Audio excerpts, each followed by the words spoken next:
Dế bò này là một cái món rất là nức tiếng ở vùng đất Tây Sơn này. Trời mưa mưa, húp một cái nước dế này đắng đắng chua chua, rồi uống một cái ly rượu bầu đá cay nồng, hà lên một cái, đánh đuổi cái đét thì thật sự là cuộc đời.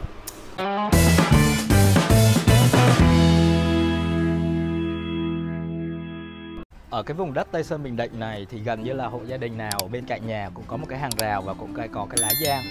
Và lá giang rất là xanh tốt. Và nếu như các bạn đã đi du lịch Quy Nhơn thì hãy một lần đặt chân lên mảnh đất Tây Sơn. Mảnh đất này có rất là nhiều điều thú vị.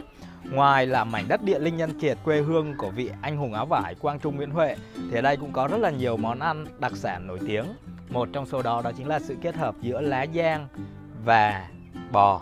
Và bò ở đây thì người dân vừa có thể là nuôi nhốt, nhưng mà đa phần ở đây thì cũng có người ta đi thả bò như thế vậy, cho nên bò ở đây rất là ngon, thịt rất là dai. Và bởi vì bò đa phần là ăn cỏ chứ không phải là ăn cám hay là nuôi bằng thuốc tăng trọng như là một số các vùng khác. Đây các bạn nhìn những con bò ở đây này, đấy, được chạy nhảy tung tăng như thế vậy.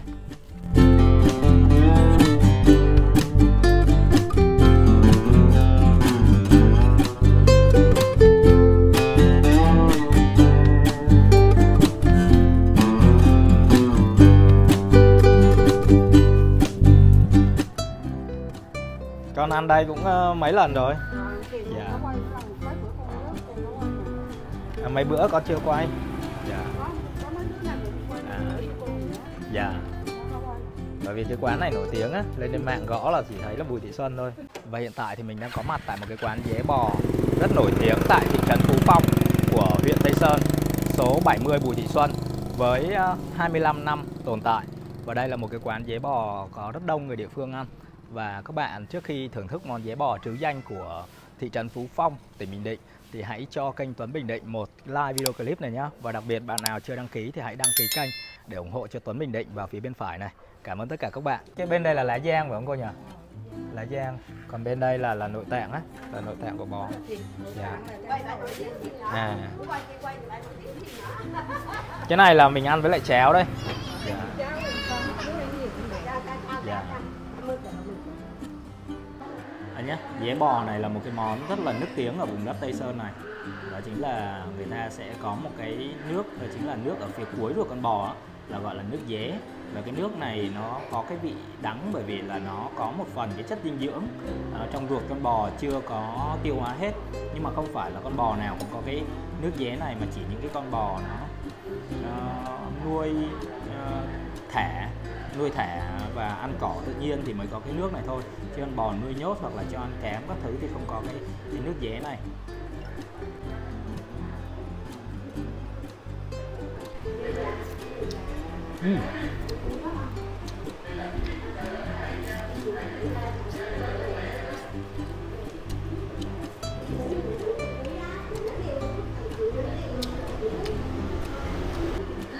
Thực ra là nó cũng có cái gì đấy nó giống như món pịa ở ngoài Bắc đó các bạn ạ. Đó chính là một phần là phân non của động vật. Nhưng ở đây thì là người ta chỉ lấy cái nước ở phần cuối, cũng là một dạng của phân đấy, tuy nhiên là nó dạng lỏng và nó có một chút gì đấy đang còn cái chất dinh dưỡng nó chưa tiêu hủy hết. Nhưng một cái tô này ở đây thì có giá là 30.000. Mình thấy cũng rẻ. Đặc biệt là chính là gì, ở cái nước này này các bạn, khi mà thưởng thức cái dế này cảm giác cái nước của nó rất là thơm, giống như kiểu là nó có một cái cách nấu sao mà mình cũng ăn dế khá là nhiều nơi, nhưng mà khi vào 70 Bùi Thị Xuân này nó có vị thơm nhưng mà nó không quá nồng mà không quá gắt.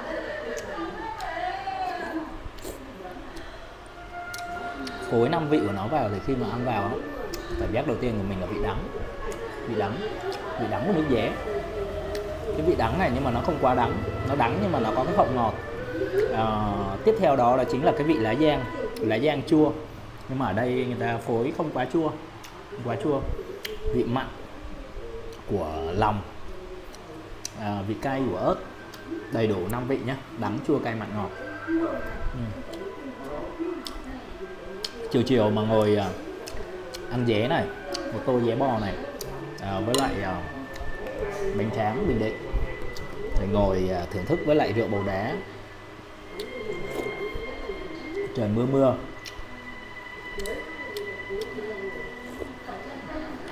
Húp một cái nước dế này đắng đắng chua chua, rồi uống một cái ly rượu bầu đá cay nồng, hà lên một cái, đánh đuổi cái đét thì thật sự là cuộc đời không còn gì bằng nữa, đúng không các bạn? Các bạn nhìn này, những cái miếng này người ta xử lý rất là ngon nhé.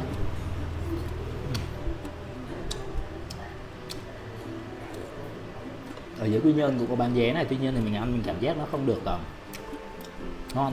Và ở đây nó có một cái gì đấy nó rất là giòn nhé, nội tạng, bởi vì là khi người ta chọn lòng bò và ruột bò ở đây thì đều còn tươi cả, thì nấu lên nó mới có cái vị ngọt.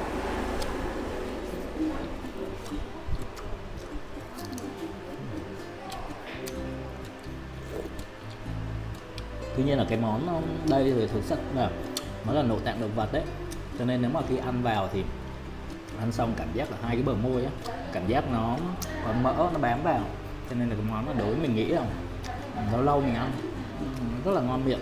Nhưng mà ngày nào mà cũng ăn cái món này thì thật sự rất là không tốt cho sức khỏe một chút nào, bởi vì mỡ của nó rất là mỡ động vật rất là nhiều. Ví dụ những cái lòng như vậy này các bạn,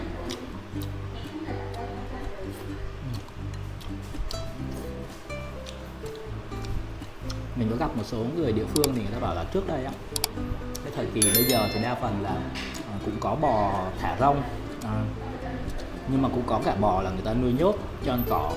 Nhưng mà ngày xưa thì đa phần là bò ở cái vùng đất Tây Sơn này thì là bò người ta thả ra cho giống kiểu hoang dã vậy đó, cứ sáng thả đi và vài ngày thậm chí là cái tối nó về, hoặc là cả tuần người ta mới về chuồng cả, cứ đi lên rừng lên núi ăn vậy. Thành ra những cái con bò hoang dã như vậy đó thì chất lượng thịt nó cũng ngon hơn, và nó mặc dù là nó không có nhiều thịt như là những cái con bò giống mới bây giờ, bò cỏ ngày xưa của mình thôi, nhưng mà khi thả rông như vậy thì cái chất lượng thịt của nó ngon hơn, thịt thơm hơn rất là nhiều, và đặc biệt là cái nước dế của nó cũng nhiều hơn là so với lại bò nuôi nhốt. Thậm chí bò nuôi nhốt không có nước dế luôn.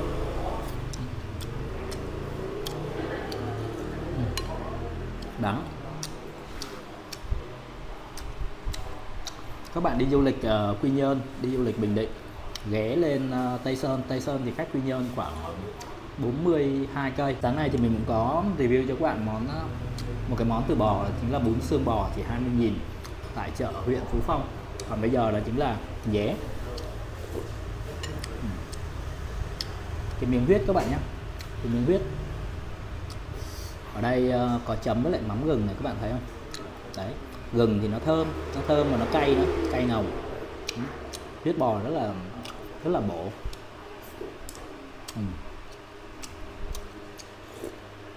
Mình nghiện cái vị thơm ở đây, nó thơm hơi nồng.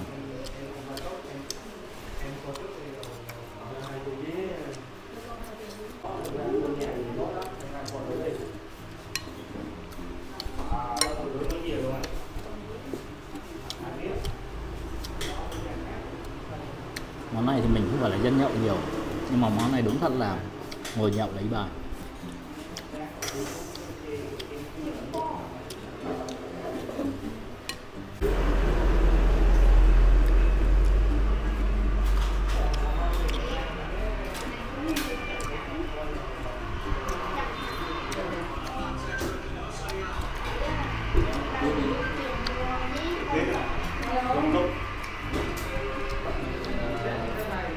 Không hồng trắng không, không lái đi ra một cái gì ở.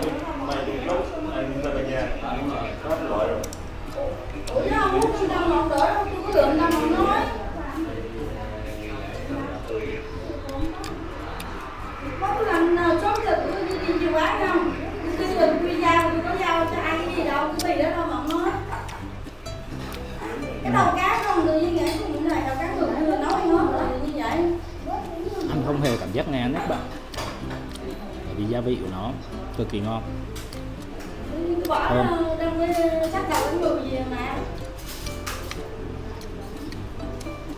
Ngày xưa khi mình nghe review về cái món này thì mình mới đầu mình cảm giác nó ghê, bởi vì thực ra thì nó cũng là một cái dạng phân non của con bò đấy, mà bỏ vào món ăn như vậy thì mình cảm giác nó như thế nào, nhưng mà thực sự thì khi ăn thì cảm giác rất là nghiện luôn.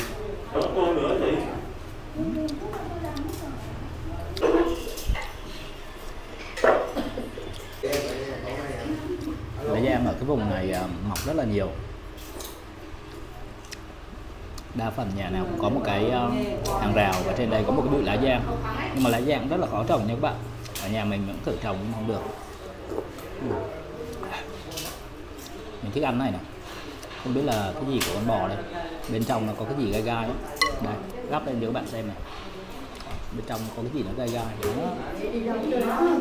Chấm mắm đấy.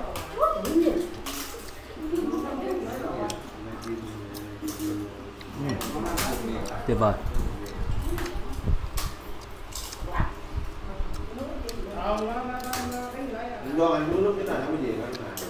Nó đắng nhưng mà đắng nhẹ thôi. Khi nuốt vào trong thì nó có cái vị hậu của nó là vị ngọt. Cái lòng của nó thì lòng tươi, thành ra là những cái lòng này ăn rất là giòn, không dai một chút nào nhé, không hề dai.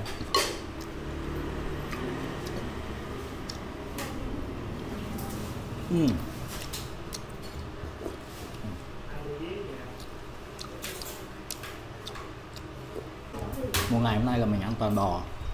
Sáng hôm nay thì mình ăn bún bò,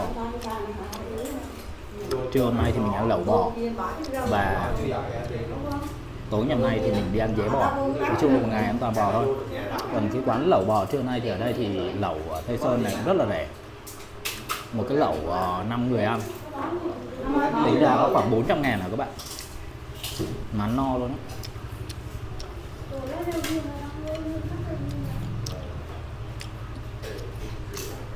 Huyết bò, cái huyết bò này người ta cắt thành những cái viên rất là vừa ăn, chấm với mắm gừng, nhai cảm giác nó sực sực. Và cái huyết bò nó ngọt lắm nhé, nó ngọt. Và các bạn có thể biết là đối với những người mà người ta đi cắt tóc á, thì người ta cũng có một cái mẹo, đó chính là hàng tuần người ta sẽ ăn cái huyết của động vật luộc lên như vậy này. Bởi vì là trong quá trình người ta cắt tóc thì người ta sẽ hít vào những cái vụn tóc nhỏ, thì khi người ta ăn cái huyết này thì nó sẽ bài tiết, nó sẽ đẩy những cái tóc đó ở trong cái đường ruột của người ta đi ra ngoài. Thì đó là một cái mẹo của những người cắt tóc thôi, đó là cái tác dụng của huyết.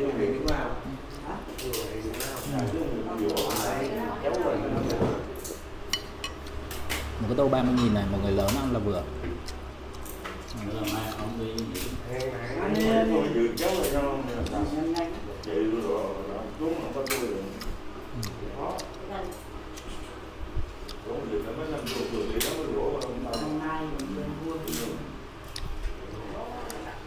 Cái quán này chắc là nổi tiếng nhất ở đây chị nhỉ?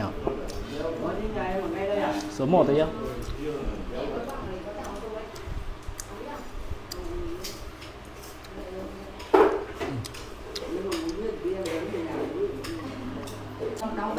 Nhưng mà cái này bây giờ ở đây người ta bò bây giờ ở đây làm gì có đủ nước dế để mà mình làm nấu kiểu này chị ha? Hay là người ta phải đi mua riêng?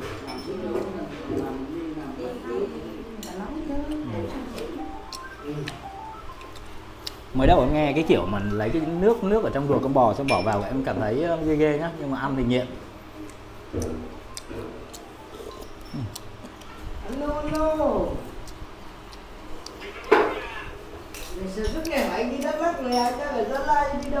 Cái lòng của nó rất là giòn dạ. Đĩa nước. Dạ, em thấy là mấy cái món này có người ta không ăn được đâu, bởi vì cái vị của nó đắng, cay, chua, mặn, ngọt rồi tùm lum á, nhiều vị. Dạ. Ở nhà mình cũng nấu dế nhưng mà cảm giác nó không ngon bằng đây. Cái vị ở quán này nó có cái vị gì đấy nó thơm thơm đúng không chị? Nó có cho vào cái gì mà cảm giác nó thơm thơm. Nấu nó ngon lắm.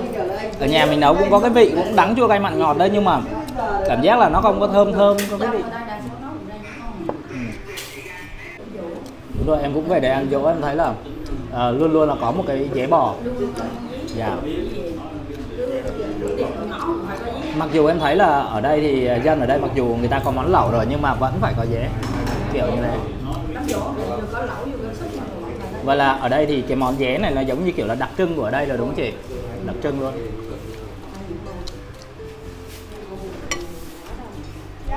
Mà lên trên này đi đâu cũng thấy bò đó, bò khắp mọi nơi.